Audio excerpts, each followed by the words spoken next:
నమస్తే. నవంబర్ మాసంలోని ద్వాదశ రాశుల యొక్క ఫలితాలు ఏ విధంగా ఉన్నాయో తెలియజేయడానికి ఈ రోజు మనతో పాటు ఉన్నారు ప్రముఖ ఆస్ట్రాలజర్ శివసుధీర్ శర్మ గారు. మరి గురువు గారిని అడిగి నవంబర్ మాసంలోని ద్వాదశ రాశుల యొక్క ఫలితాలు ఏ విధంగా ఉన్నాయి, వారికి ఎటువంటి ఫలితాలు రాబోతున్నాయో అడిగి తెలుసుకుందాం. నమస్కారం గురుగారు. శ్రీమాత్రే నమః. శ్రీ గురుభ్యో నమః.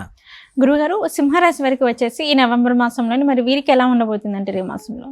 నిజంగా చెప్పాలంటే నాన్న, సింహరాశి వారికి కూడా కొన్ని గ్రహాల సంచారం, రవి శుక్ర సంచారం కావచ్చు, కుజగ్రహ సంచారం కావచ్చు, అండ్ కొన్ని అనుకూలత కనబడుతుంది. మరి చెప్పుకోదగ్గంత సంతృప్తికరమైనటువంటి జీవితం కాదు, కానీ ఈ నెల అంతా కూడాను బాగుంది, పర్వాలేదు, కష్టాలు అయితే లేవు అనుకునేటువంటి పరిస్థితులు అయితే కనబడుతుంది. ముఖ్యంగా భార్యాభర్తల మధ్య ఉండేటువంటి గొడవలు సమసిపోయి దాంపత్య జీవితాన్ని పొందడాన్ని మంచి యోగదాయకంగా చెప్పుకోవచ్చు. ఇంట్లో పెద్దల అనారోగ్య పరిస్థితి నుంచి మెరుగుపడుతూ ఆరోగ్య స్థితికి రావటం, అది కూడా ఆనందదాయకమైనటువంటి పరిస్థితే. అంతకుముందు ఉన్నటువంటి రుణ బాధలు తీరిపోవటం, ఇంకా ఎప్పటికీ మనం తీర్చలేమేమో అనుకునేటువంటి మొండి బాకీలు మనం తీర్చలేని పరిస్థితుల్లో వచ్చినట్టు ఖర్చు అయిపోతుంటుంది. కానీ ఈ నెలలో వీళ్ళు సంకల్పం చేయాలి, కానీ తప్పనిసరిగా రుణ బాధలు తీరిపోవడానికి మంచి అవకాశం కనపడుతుంది. అలాగే విద్యార్థుల విషయానికి వస్తే వీళ్ళకు కూడా తగిన కష్టానికి తగ్గట్ట ఫలితం అయితే సంపూర్ణంగా బాగానే కనబడుతుంది, మంచిగానే ఉంటుంది. ఫెయిల్యూర్ అనేటువంటిది ఉండదు, కానీ వీళ్ళు ఆశించినంత అత్యున్నత ఉత్తీర్ణత పొందలేరు, కానీ పర్లేదు అని అనుకునేటువంటి పరిస్థితి కనబడుతుంది. అలాగే ఉద్యోగస్తుల వ్యవహారానికి వస్తే అది ప్రైవేట్ పరమైనటువంటి ఉద్యోగస్తులు కావచ్చు, ప్రభుత్వపరమైనటువంటి ఉద్యోగస్తులు కావచ్చు, వీళ్ళకి బదిలీలు తప్పనిసరిగా, అంటే ట్రాన్స్ఫర్స్ పొందుతారు. దాంతోపాటుగా మంచి ప్రమోషన్స్ పొందేటువంటి అవకాశాలు సంపూర్ణంగా కనబడుతున్నాయి. ఉన్నత అధికారుల మన్ననలు పొందడం, కానీ వీళ్లతో పాటు చేసేటువంటి కొంతమంది వ్యక్తులతో జాగ్రత్తగా ఉండవలసినటువంటి పరిస్థితి కనబడుతుంది. తద్వారా అంటే వీళ్ళకి కొంచెం ముందుకు వెళ్తున్నారు అనుకునేటువంటి దీంతో ఈ పక్కన ఉండేటువంటి వాళ్ళు అసూయ పరులై వీళ్ళ మీద లేనిపోంది పుకార్లు పుట్టించడం, వీళ్ళని బ్లేమ్ చేయటం, పెద్దవాళ్ళ దగ్గర వీళ్ళని చులకన చేయాలనేటువంటి భావనతో మెలగటం, ఇట్లాంటివి ఎక్కువగా జరుగుతూ ఉంటాయి.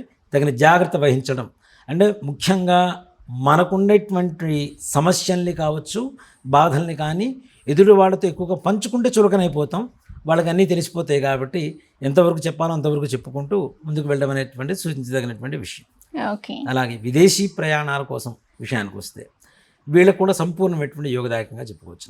తప్పనిసరిగా 100% ఈ నెలలో అతి ఎక్కువ మంది ఎవరైనా విదేశ ప్రయాణాలు చేస్తారు అనుకుంటే వాళ్ళలో సింహరాశి వాళ్ళు ఎక్కువ మంది ఉంటారు.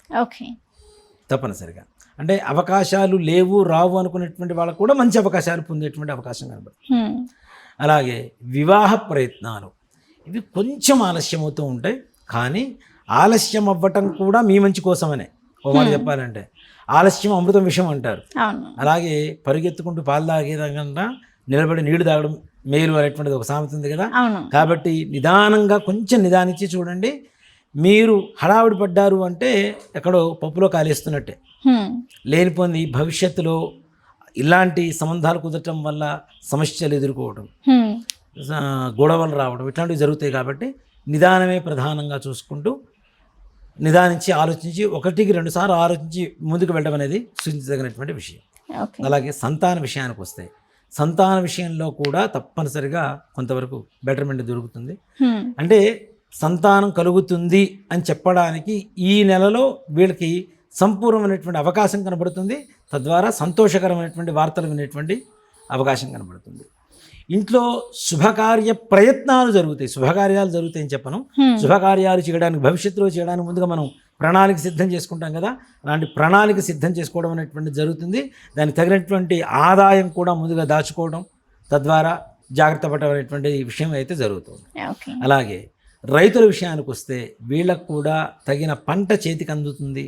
కానీ వీళ్ళు ఏం చేస్తారంటే రైతుల విషయానికి వస్తేనన్నా వీళ్ళు వచ్చింది ఎక్కువగా ఖర్చు పెట్టి తర్వాత బాధపడేటువంటి పరిస్థితులు కనబడుతున్నాయి. కాబట్టి తన జాగ్రత్తగా ఆర్థికంగా 1-2 సార్లు పొదుపు గురించి ఆలోచించి ముందుకు వెళ్ళడం అనేటువంటిది మంచి విషయం. అలాగే ఈ రాజకీయ నాయకుల వ్యవహారానికి వస్తే వీళ్ళకి అంత సానుకూలంగా ఉందని చెప్పడానికి లేదు. ఆల్రెడీ ఉన్నటువంటి పదవులు ఉంటాయా ఊడతాయా అనేటువంటి ఒక భయానకమైనటువంటి ఆందోళన పరిస్థితి ఏర్పడుతుంది.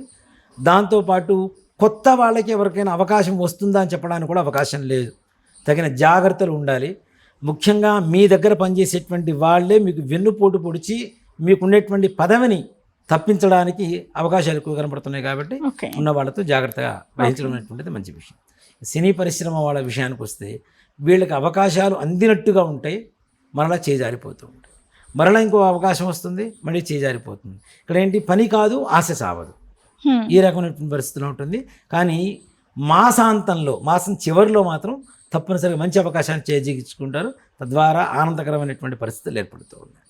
ఇలాంటి సింహరాశి వారికి చిన్న చిన్న సమస్యలు, అంటే అన్నీ బాగున్నాయని చెప్పడానికి లేదు, అన్నీ బాగాలేదని చెప్పడానికి లేదు, 50-50 రేషియోలో ఉంది. కాబట్టి శుభాశుభాలన్నీ కూడాను.